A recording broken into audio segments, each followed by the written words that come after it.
Welcome to 35 West. I'm Ryan Berg, Director of the Americas Program at CSIS and host of the 35 West podcast. With how professional the Mexican government. Are we ready? I don't reform think. trends in Argentina. Right. And that's what happened. Role at all in the NAFTA negotiations. Welcome to 35 West. I'm Ryan Berg, Director of the Americas Program at CSIS and the co-host of the 35 West podcast. On Sunday, February 4th, Salvadorans headed to the polls to cast their votes in what virtually all analysts predicted would yield a landslide victory for incumbent President Nayib Bukele. However, official confirmation of Bukele's victory was interrupted as the president declared the opposition was, quote, pulverized before the final transmission of the votes had been completed and announced by the Supreme Electoral Tribunal. This move, combined with widespread allegations of mishandling of votes, led the Supreme Electoral Tribunal to demand a recount, with the opposition mulling a request to redo the elections in March and touched off a brief constitutional crisis.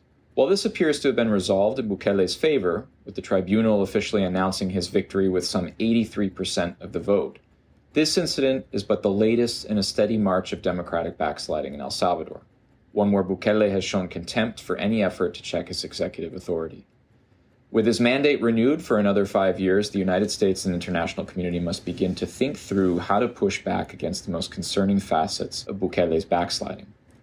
To cover a spate of elections in Latin America and the Caribbean, 35 West podcast is hosting a special series of conversations, El Rumbo Democrático, or the Democratic Path, to furnish listeners with insights into the region's most important elections. Today, we are honored to be joined by Noah Bullock, Executive Director of Cristosal, a leading human rights organization which has been closely tracking the infringements upon civil and political rights under the Bukele administration. In this episode, we will discuss the results of the election, what to expect from a Bukele 2.0 government, and the implications of this vote for the region at large. Thank you very much for joining us today, Noah. Thank you, Ryan, for the invitation. Good to be here. Lots to talk about. It's hard to extricate the unprecedented popularity Bukele and his New Ideas Party enjoy from the ongoing state of exception that has been made essentially a permanent state in El Salvador. A campaign which has yielded considerable gains in terms of reduced homicide rates, but at a steep price in terms of human rights. Cristosal has been tracking human rights abuses under the state of exception since its onset. Would you mind providing our listeners with an update on how conditions under this regime have or have not changed over the past 2 years?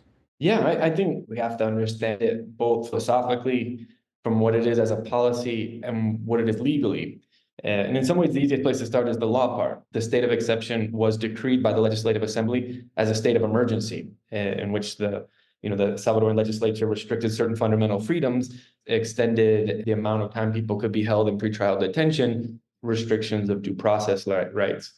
And that's something that's, in some senses, established in the Constitution. You're allowed to declare emergencies as long as they're temporary. The response is proportionate to the emergency that you're dealing with. And there's a restriction about the type of rights that can be restricted. The policy has evolved. Legally, they've also combined reforms to the penal code that are more permanent. And those are oriented to reducing the due process rights to people who are accused of two crimes, terrorism and illicit association. So from a law standpoint, the change in the state of exception has been from its origin as an emergency decree. It has now become in some ways a permanent measure codified in a series of legal reforms, and sort of the monthly declarations of emergencies are really just ceremony. The state of exception from a legal standpoint is no longer an exception, it's the new norm. From a policy standpoint, I think it's important to remember where it comes from. The Bukele administration was notably able to reduce homicide rates really from the first day of their administration. And most of the evidence, including the indictment presented by the Eastern District of New York against the leadership of the Mara Salvatrucha, indicate that in the first 3 years of the Bukele administration, they were able to control homicide rates or the perception of homicide rates through alliances between the government and the gang leadership. And so the state of exception emerges as a sort of a series of tit-for-tat negotiations with the gangs that we would see periodically outbursts of violences. And the violence is the tool, the communication tool that the gangs negotiate with. And then there would be a return to sort of the stability. But in this case, in March of 2022, there was an outburst of violence and what seemed to be a rupture of that pattern of sort of reduction of violence and then a return to normalcy. So I wanted to bring that to the discussion because the state of exception isn't like a deliberate policy that was developed over time. It was really improvised. It was a response to an outburst of violence that was a consequence of a longstanding alliance and negotiation between the Salvadoran government and the elites of the gangs. It hasn't fully evolved as like a more comprehensive security strategy. What really has fed it as a policy is its popularity. I think we remember hearing at the beginning of the state of exception that police were giving quotas and they wanted to capture 10,000 and then the population supported it. And so then they needed 20,000 people. So in some ways, it became a self-perpetuating cycle as a policy that's not written anywhere. There's no defined end game of it. It has its own life. I've spoken a lot of sort of about background, but it's important also to understand philosophically what the state of exception is. And as a human rights organization, we ascribe to a philosophy that the world is safer when rights and human dignity are protected. The human rights and the democratic form of governments are the bedrock of sustainable security. The state of exception says no. The state of exception is based on a philosophy that says that rights and the democratic form of government are obstacles to citizen security. And there's an underlying judicial philosophy called the Derecho Penal del Enemigo, the penal law of the enemy. That's the unphilosophical underpinning of it. And that idea is that in a society, there are individuals or groups of people who are enemies of the society and therefore should not be protected by law. They shouldn't be subjected to rights.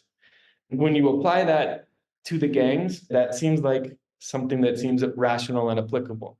But the problem is when you don't have safeguards about independent institutions, who decides who's an enemy of a society and who has rights and who doesn't becomes very fraught.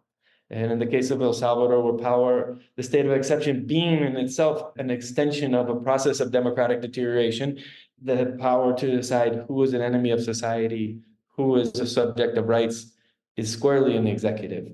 And so what we've seen through 23 months of the state of exception is that nearly 80,000 Salvadoran citizens have been rounded up without previous investigations, without judicial warrants.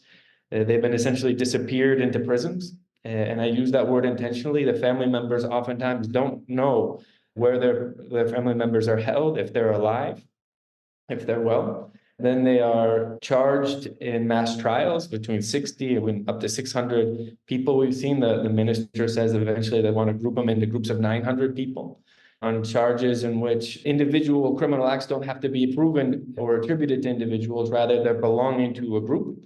They are subjected in prison to systematic torture, which has produced the deaths of hundreds of people. And they face tribunals that were created specifically to convict them. After the state of exception was declared, they are tried in absentee with very little possibility to exercise their defense in front of judges whose identities are unknown. And so if we just look at what I've just described objectively, we're talking about mass roundups of people who are then put into mass concentrations of detention, where they are tortured, where they suffer ill treatment, and then they face ad hoc secret tribunals where they are tried almost collectively, not individually. Remember that the vice president of El Salvador, Felix Ulloa, described these mass trials and the collective prosecution of people as a judicial innovation. But from a human rights standpoint, this looks like a setback to some of the darkest episodes in human history. Going into the elections, it never seemed much in doubt that Bukele would not only win, but win by a landslide. Instead, most analysts, including us at CSIS, were focused on the composition of the legislature and the potential for a wholly one-party or effectively one-party state to be voted in El Salvador. Bukele himself seemed quite proud of this fact. He stated, quote, "It will be the first time in a country that just one party exists in a completely democratic system," close quote, adding that the opposition had been pulverized. But how democratic were the elections, Noah? And given the state of exception that you've just described comprehensively, how did the ongoing state of exception and its constraints on civil and political rights impair the ability for El Salvador to conduct truly free and fair elections? Sometimes it's worthwhile listening and believing people when they tell you what they're thinking and doing. Our poli-sci majors here who are following your podcast can do the assessment of whether the concept of a single party state and a full democracy are compatible at all.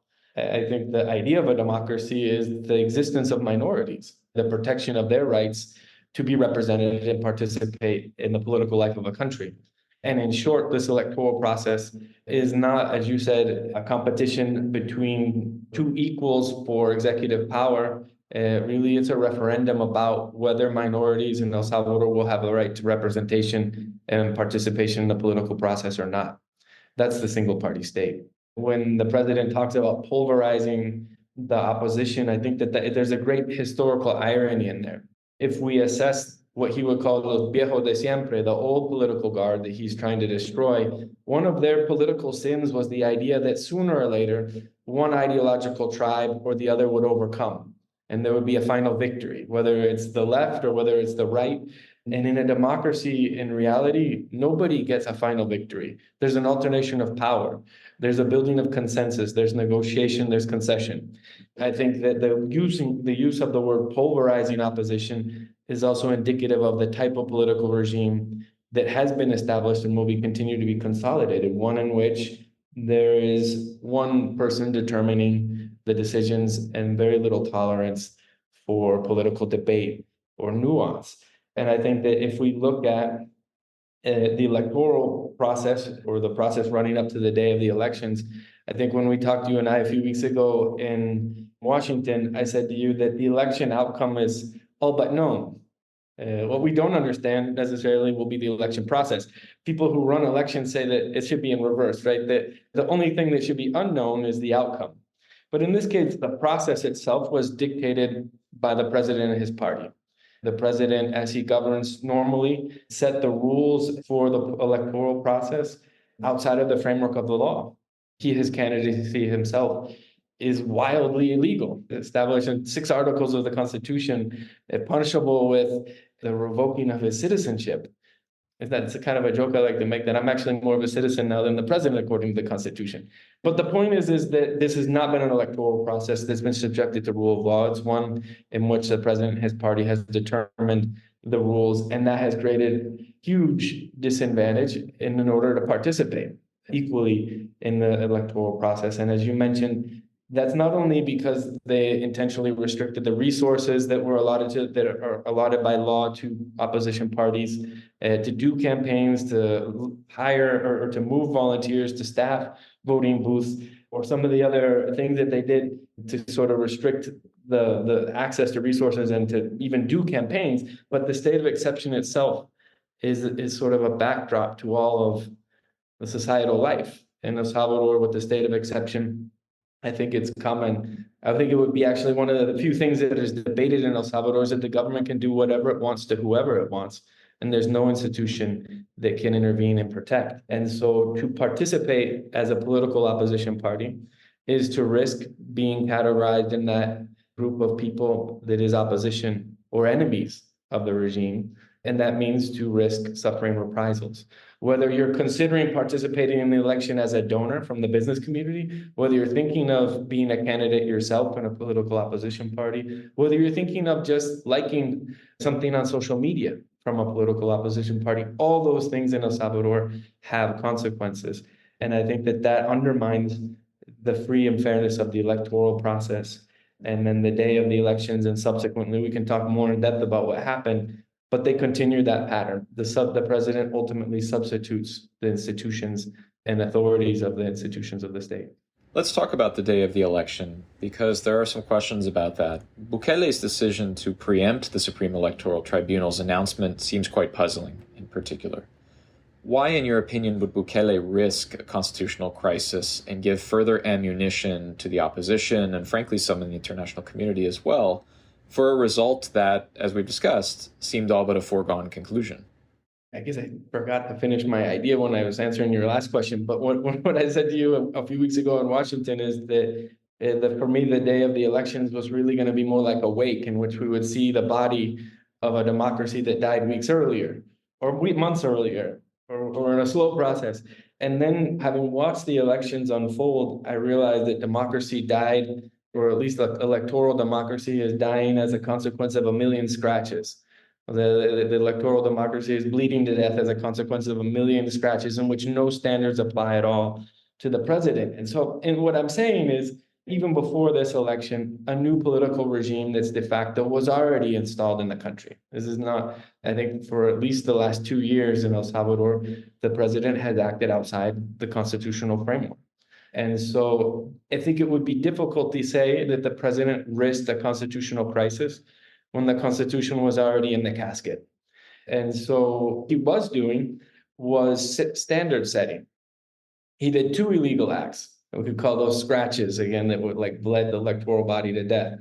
But one was doing an exit poll. In El Salvador, it's illegal to do that. And I think that's one of the differences in context. There's a weaker institutionality in El Salvador, so the Electoral Tribunal is supposed to be the one that measures the outcome of elections, not exit polls.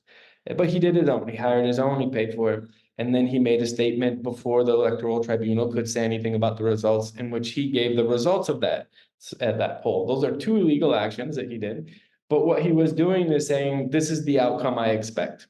And with the weakness of the institutionality of the country, it's hard to imagine the Electoral Tribunal being able to say Bukele was wrong. And they have demonstrated their complicity, their weakness, their incompetence, their serviciality to the president throughout this entire process. The president got out ahead of the curve and said what the electoral outcomes were. And now what we see happening is his party imposing authority over the final count of the vote to be able to produce the outcome that he said. And he said he celebrated the installation of a single party state in which his party controls all but 2 of the congressional seats. Let's move to what happens in the post-election period. Now, with the election behind him, it seems Bukele will only double down on the policies which earned him condemnation from democracy and human rights NGOs throughout his first term in office. With his security goals seemingly achieved, the test for a second Bukele administration will be whether he can deliver on economic and development priorities. One thing that we talked about when we met a couple weeks ago in Washington was just how many people have fallen either into poverty or extreme poverty during Bukele's first term, as well as the failed gambit around the cryptocurrency Bitcoin, and lastly, clashes with the International Monetary Fund. What is the economic outlook for El Salvador in Bukele 2.0? Again, I think we should believe what they say. The vice president the day of the election and the president himself in his speech from the balcony of the National Palace said that the journalists, political opposition, NGOs, international organizations are part of that enemy group that in this new political regime will not have space. So I think that's got to be part of how we imagine the new regime or this regime going forward. And from an economic standpoint, the intolerance for debate, for proposal, for dialogue, for participation from diverse sectors, for consensus building has a direct impact in the way they manage the economy. Like you alluded to, one of the most emblematic cases was on a whim of the president on a Sunday in English in Miami, he said that Bitcoin would be the national currency. And by Wednesday, his legislator approves a law that's 3 pages long, and they spend hundreds of millions of dollars from the national treasury to implement it. No debate. Nobody at that time even knew what Bitcoin was. And to date, nobody knows what the benefit has been to anybody, right? That's just an example of the type of decision-making process.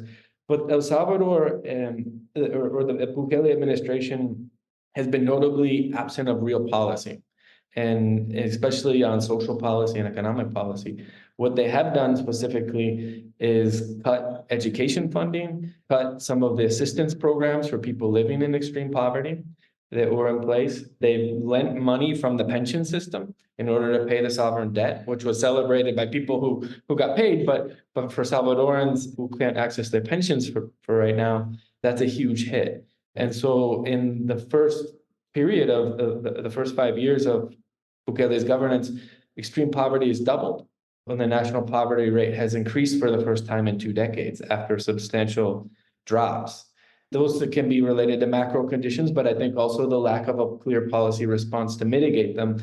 That's a responsibility that falls squarely on the president and his administration. And there's another piece of data that's specifically concerning, and that is that the World Food Program estimates that over 1 million Salvadorans are at risk of extreme hunger, and that 50% of the population, 30% is more or less is in poverty, and then 50% is in vulnerability of falling into poverty. So any given upheaval, any given crisis could have a tremendous impact in the Salvadoran economic life.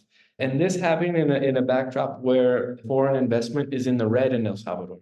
Economic growth, even compared to the other countries in the region, is significantly lower. And so I think one of the things, again, trying to pander to the poli-sci crowd, but rule of law and economics are interconnected. This is a theory that liberal people have been proposing for a long time. But why would you risk investing in El Salvador? Why would you bring your business to the country if stability and security depended on the whim of one person? You know, at the beginning, if you're doing short things, if you're doing like a Miss Universe conference, or you're bringing concerts into the country or things like that, it's easy. It's actually efficient to make a deal with just one guy. But if you're talking about truly investing in the country in a way that would have a macroeconomic impact, I think rule of law and the absence of rule of law, specifically in El Salvador, is a deterrent for economic growth. Bukele's victory points to a very concerning trend we've been looking at CSIS in the region, wherein enthusiasm for democracy appears to be waning. Leaders who promise quick gains in the security space for constraints on civil liberties appear to be rewarded at the ballot box. I want to talk about the United States and its position on Bukele. Secretary Blinken congratulated Bukele on the day of the election. Policymakers in Washington seem to have pivoted on Bukele. How might policymakers in Washington rethink their strategy with engaging the Salvadoran government, but also the opposition and civil society following the re-election? I'd like to intro to your question this idea that I like to think that when I'm describing El Salvador, listeners are hearing a multitude of contexts around the world. This isn't a phenomenon that's unique to a tiny country in the corner of Central America. This tension between, liberal democracy and these promises of illiberalism to guarantee stability and security for people who haven't known it. And that's a reality. And in response to that, I would just say that it's also important to remember, in Central America and El Salvador, that democracy is less than 30 years old. And that's one of the things that I might agree with the president on is, in some ways, Salvadorans, he says they've never known democracy. I would say that they're yet to know the true benefits of the power of a democratic state to transform lives and create deeper freedoms. But in terms of the response from the United States, what I understand about the strategy with Bukele is that he's popular, and the popularity is a source of his legitimacy. And it's important to make that distinction because, especially in his first election, he was given a popular mandate. And then the way that he governed, once he had power, especially a supermajority, is that he lost a source of institutional legitimacy. He didn't govern within the laws of the country. And so he depends so much on his popularity as a source of legitimacy for his governance because of his tendency to govern as a permanent state of exception. And so the US, I think, makes a difficult relationship for the United States because it's somebody who, by its nature, operates in anti-democratic, corrupt, and, to be honest, very brutal ways as an autocratic regime or as a electoral authoritarian system, which is in contradiction to what the United States says it stands for in the region, promoting the fight against corruption and the strengthening of democratic governance. Yet he has this popular legitimacy. And I think that what the United States has decided is that they're not going to try and confront him publicly, that they want to have a constructive private relationship in which they can find ways to support the aims of prosperity and development in the country while trying to mitigate those kind of anti-democratic and corrupt and human rights violating practices that seem so inherent to his DNA. So the problem is that the United States has made a decision that their strategy is not public diplomacy, rather a quiet bilateral relationship in which they hope to be able to extract concessions.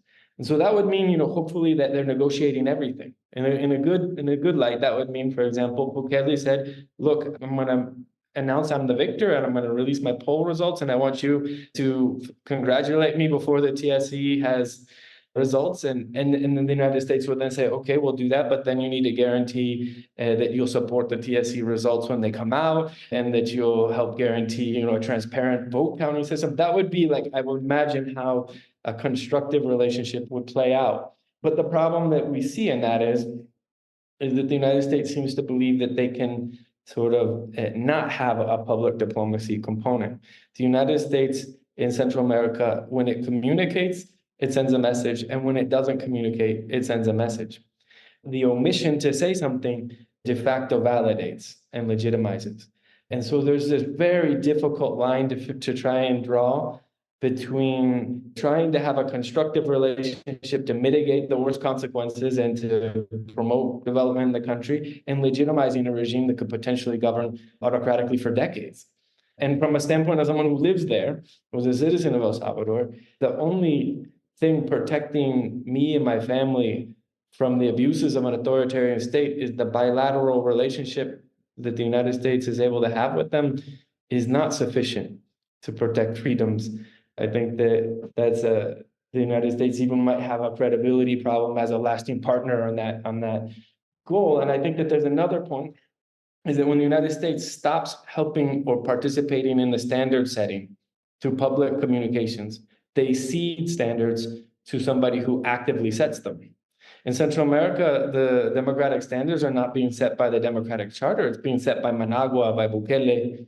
And so I think that you see the ability to communicate to the Central American population about standards, about expectations, but also in going quiet, you cede or you cease to support future democratic champions who can be your allies to restore democracy at some point.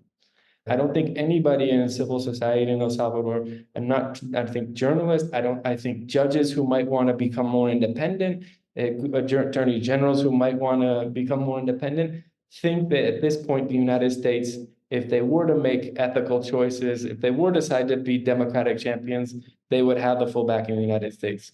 Because the message is that we are a constructive partner of this government, and we congratulate them in their illegal electoral victory. And so you basically say to the future democratic champions that you're on your own. No, I have one final question for you, and it's an observation we often hear about in this same breath about the U.S. pivot, which is Bukele's courting of China as a potential counterweight to the United States. Give us your quick opinion on how close that relationship is, the Bukele-Beijing partnership, and what risks might this nexus pose for any future backsliding or autocratic consolidation in El Salvador? Well, the China relationship there's a comical anecdote that might help us to assess this. And remember, when he was first elected, he went to the Heritage Foundation. He said that when we look at the experience in Africa and around the world, partnering with China is not good for countries who are striving to develop. And then I think like literally months later, he was in China getting an honorary doctorate from a Chinese university. Bukele is not looking for strategic alignment with a world power. He's pragmatic. He's looking for ways in which he can play China against the United States so that nobody bothers him as he continues to consolidate power and try to generate benefits for his group that governs around with him. If the US is assessing a China threat in El Salvador, it shouldn't be taken with such gravity that Bukele might someday become a loyal pawn of the Chinese. I don't think that's in him. The other part too is that it's in terms of like a pivot to China, the Salvadoran population has deep political, cultural ties to the United States. Nobody in El Salvador looks to China as a model. Nobody immigrates to China in hopes for a better life. There's a third of the Salvadoran population lives in the United States, votes for presidents in El Salvador from the United States now. I do think that the United States needs to figure out how to leverage those deep cultural, social, economic ties between the populations to try and promote some of the goals of democracy and combating corruption and protecting rights. And I think that goes back to what we were talking about in the previous question, is that in what ways is the United States communicating those values so that the Salvadoran population might see themselves as more aligned to a worldview that's projected from American power rather than Chinese power. Noah, is there something we didn't cover in this podcast episode? Anything else that you would like to highlight or add? I think about El Salvador and why it matters to other people. It's a small country. There's a phrase from Ignacio Ellacuría, who was the rector of the Central American University and is one of the martyrs. He was killed by the Salvadoran armed forces in 1989. And he had a phrase, he said that the third world is to the first world an inverted mirror, in which the first world sees a disfigured image of itself. And so I think that some of the context we've been talking about today in El Salvador speaks to a broader phenomenon in the world in which we're interconnected with it. Indifference to the million scratches and attacks on democratic norms in El Salvador is an indifference to the idea of a world that's based on rules and standards that were the foundations of peace, following the Second World War. And so I think that that's one of the things that needs to be talked about more openly, especially in foreign policy. There's pragmatism in the case of Bukele against a very popular politician, but there also needs to be enforcement of standards. We can't pretend that Bukele will be the exception to history. What we know when power is concentrated in the hands of one person, what we know about state violence, for example, in the state of exception, is that those things don't produce lasting peace. We might make pragmatic trade-offs right now for whatever reason, but sooner or later we have to pay that bill. And so I guess I think that's some of the thing that I wanted to bring up today, is that history doesn't repeat itself, but it rhymes. Bukele is popular, but I've seen this story in history before, and it doesn't end well. And so I think those of us who defend rights, who believe in democracy, the form of governance, but we need to rely on history as we try and chart our pathway here in a world in which, I think this year 70 billion people will vote. And there's a chance that they might also choose autocratic regimes. And what will world peace look like when the majority of countries are not democracies? Noah Bullock, Executive Director of Cristosal, thanks for joining us on 35 West. We appreciate you taking the time to speak with us. Thank you, Ryan. Good to have you. For you, thank you for joining. Stay tuned for the next episode of 35 West.